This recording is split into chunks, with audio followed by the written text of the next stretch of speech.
A recent news story describes a woman who has a near-death experience, but is this evidence that a God exists? We'll discuss it on this episode. Welcome to this edition of the Cold Case Christianity Broadcast. I'm Jimmy Wallace.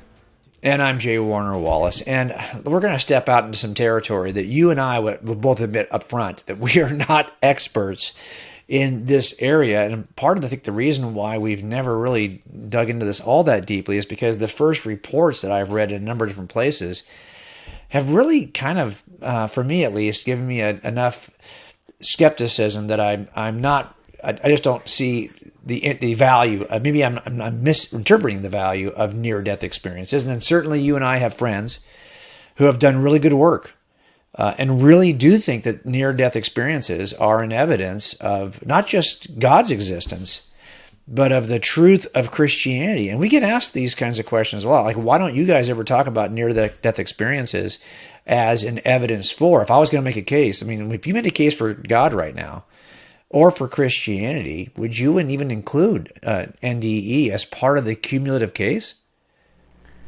Yeah, I can tell you that at least when I very first heard about this idea, people have near-death experiences and this is some type of evidence for Christianity, I personally was very skeptical. I think if I was somebody who is not a Christian and I just heard the claim, near-death experiences show that God is real or something along those lines, I would be very, I would just think that was such an outlandish claim that I probably, maybe it's my own bad attitude, but I probably wouldn't give very much mind to it. But I think if we really stop to think about what are near-death experiences and what can we really glean from them, I think there is some value. I think that, I guess I'm to the point where as a Christian, and to be fair, I think I couldn't exclude them from the overall cumulative case, even though I know if I was a skeptic, I would be hesitant to even listen to the evidence to begin with. Well, and let's just kind of define our terms for a second. What we're really talking about and you see this in the press all the time, we're going to read a story today of a recent one. The idea being that people will lose consciousness and actually stop breathing. Their hearts will stop. In other words, all the indicators and signs that we would use to determine that someone is dead, these folks would possess: lack of a pulse, lack of breathing. I think there's even some cases where they might have a lack of brain wave activity for some period of time. And then when they are revived, they are either medically treated, they are saved by some rescue personnel, and when they are revived and come back into consciousness, they report an event that demonstrates that they had an out-of-body experience of some type, an experience in which they either saw God or saw Jesus or saw something that resembles heaven as described in scriptures, or heaven as inferred from scripture, whatever it may be. But this post-life experience, they would say, is evidence that the claims of Christianity, because we are dualists, substance dualists, in the sense that we believe that we are bodies and souls. We are souls in possessions of bodies. And the idea here is that once you leave the body, that you still have a life. The mind does not, even though the brain may die, the mind does not die. Your soul does not die. And you might experience something that, when brought back to life, you could then report. And so a lot of people look at these, and they've been collected now for a number of years, right? And so I think, I've got my own hesitation as well. But what was it, though? You said you felt like that's the kind of thing that you might be hesitant, and you think that a non-believer would be. Why do you think a non-believer would be hesitant when hearing a story like this? I think I'm always skeptical of anything that sounds too good to be true, because as a Christian, I want, if there's evidence that's too good to be true for Christianity, of course, as a Christian, I would love for that to be true. I would love for the case to be as easy to make as possible. I do think that there's overwhelming evidence for Christianity, but I wish there was even more overwhelming than it even is.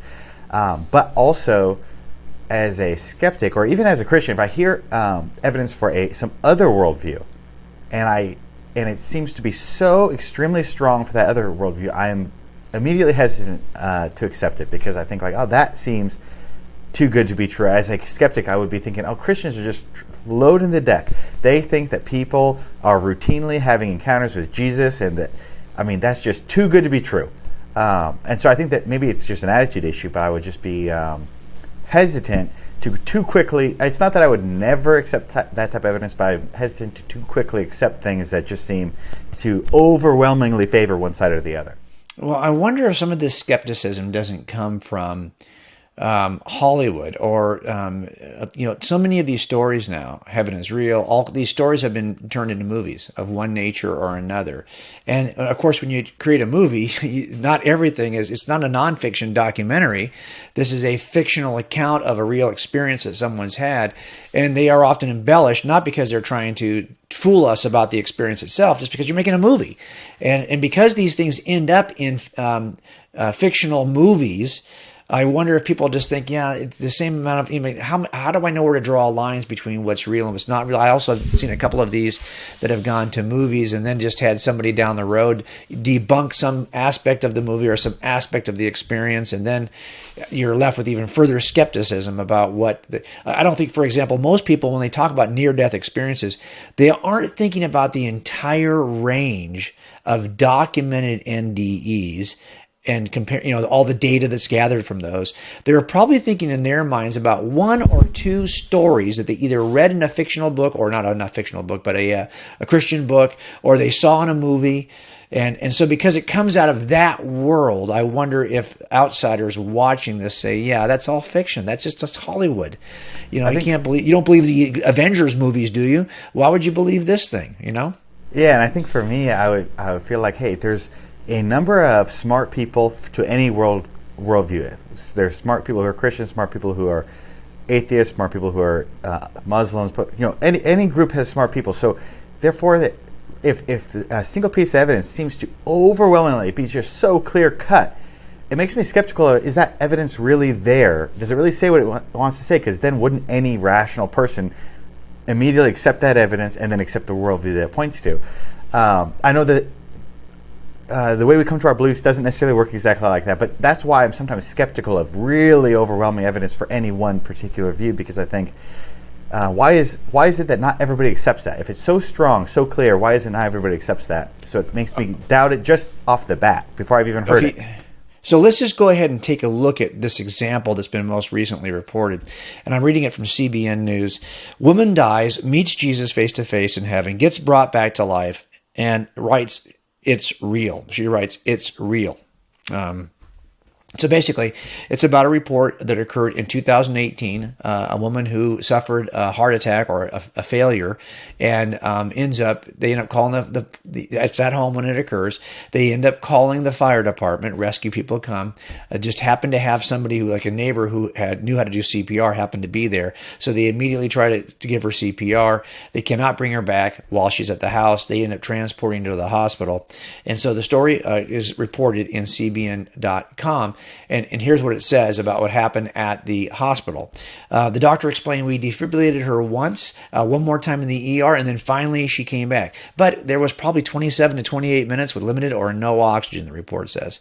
This is what the doctor is saying. "And we don't know what happened. We're going to induce a coma to allow her body to relax while we're doing all these tests to try to figure out what happened." The doctor continued to explain, "Most people don't survive after 5 to 10 minutes of being without oxygen to the brain." And her name was Tina. If Tina pulled through, she would most likely have brain injuries that could leave her with a major brain handicap. So, reeling from his wife's potential complications, her husband Brian stepped into Tina's ICU room for the very first time, and he says, "She's vented. The thing's breathing for her. She's got all these tubes on her." And your eyes just immediately go to that monitor, watching the heart rate thing, the chart, and hearing the beeping and seeing the numbers. It was crazy. "But I had to be happy, too, that at least she was alive," says Brian. Well, meanwhile, the ICU waiting room is filled with family and friends waiting for her to come out, right? And they're all praying for her the whole time. The next day, when Tina's vital signs were back to normal, her doctors needed to determine if she could breathe on her own. So they decided to take her off the ventilator. Well, this is when Brian actually comes in and sees that she is now fully conscious, and she's able to breathe on her own. And he places a pen in her hand. And he says, and he holds a notebook so she can write. And she just started making marks, he says. "I couldn't tell what it was, and I was almost shaking. I was fixed. I just held the book steady because I didn't want to drop it." Brian recalls, "We figured out that she wrote, Itsreal. It's real. What's real? And I go, the pain? The hospital? She's slowly nodding your head. The eyes are closed. She's fully vented. She's moving all this. No. And then my daughter goes, heaven? And she nods yes.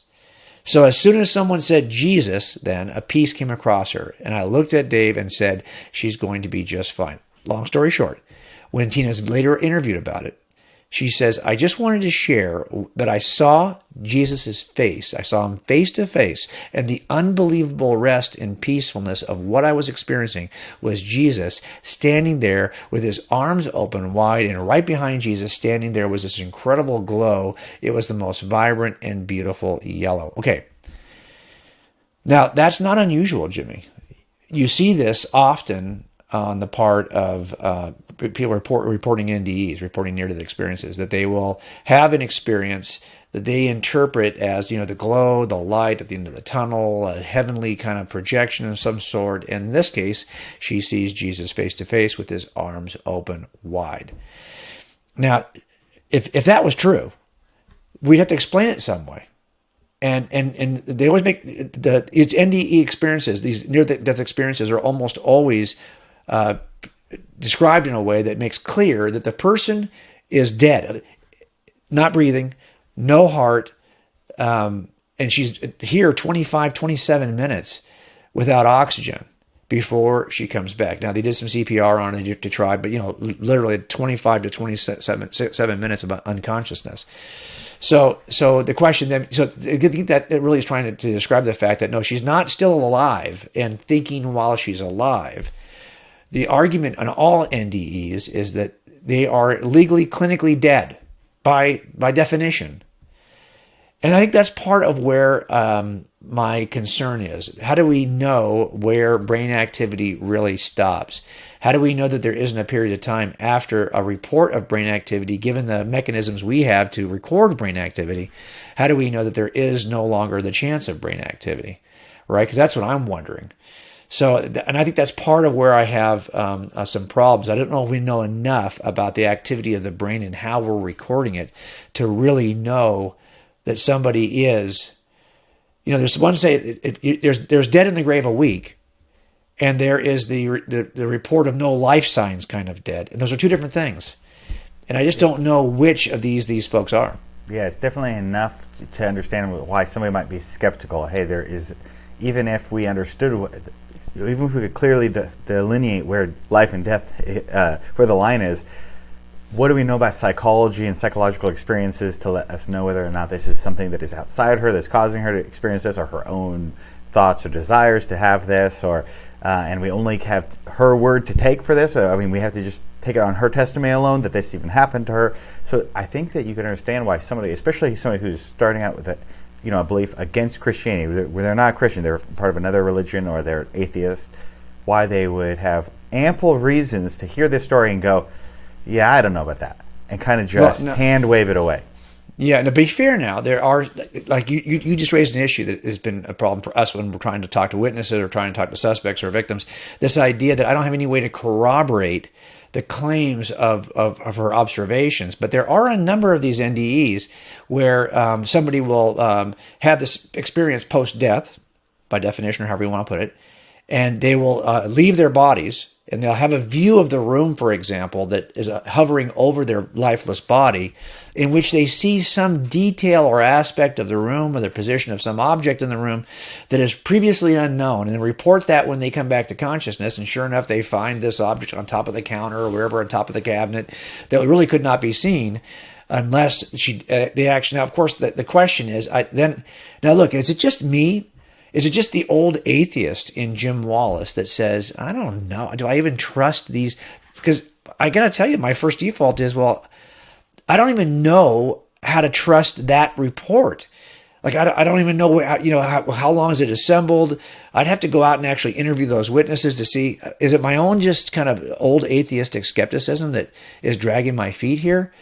I think if every single NDE involved the observation of some type of corroborative evidence, right? Involved the observation of something on top of a bookshelf, or, some out of body. I hovered above the whole building and I saw there were 3 broken tiles on the top of the building on the left-hand side. And sure enough, we go find 3 broken tiles. If every NDE had something like that, I think I'd be more inclined, right? Because the repeated kind of nature of these NDEs would be overwhelming. But I guess I'm afraid in some ways that my own old skepticism is keeping me back here. Yeah, I think that's the big question is, can we corroborate any of these experiences? I think that there's going to be plenty which we could absolutely not corroborate. And I think that's typically when I hear somebody had a near-death experience. I'm thinking it's one of these experiences. They see the tunnel of light, they experience Jesus or God, or they see a dead relative or something like that. We just have, if they're real or not, we just have to take the person's word for it. We really can't use some other way to judge whether this is a true experience or not, some way to corroborate it. But if we could corroborate even one story, what does that really tell us about the nature of reality, the nature of the world? Right. Okay, so let's take a quick break. We'll come back. We'll talk about one of the other reasons why I am hesitant to accept NDEs that really, for me, is the bigger deal killer. And we'll talk about that right after the break. Okay, so now what I want, Jimmy, let's be fair. We've got good friends like Gary Habermas, who has done really pretty decent work on this, and a lot of folks who make a case from NDEs are doing it in such a way that they think it is much more powerful than we're suggesting even in the first segment. So tell us about that. Yeah, I think that if we just focus on the near-death experiences where somebody comes back and tells us something about heaven or about the afterlife, or they experience God in some way, well, it's really hard to know if they're telling the truth or not, because the rest of us, we don't exactly know what heaven is going to be like. We can't go and compare.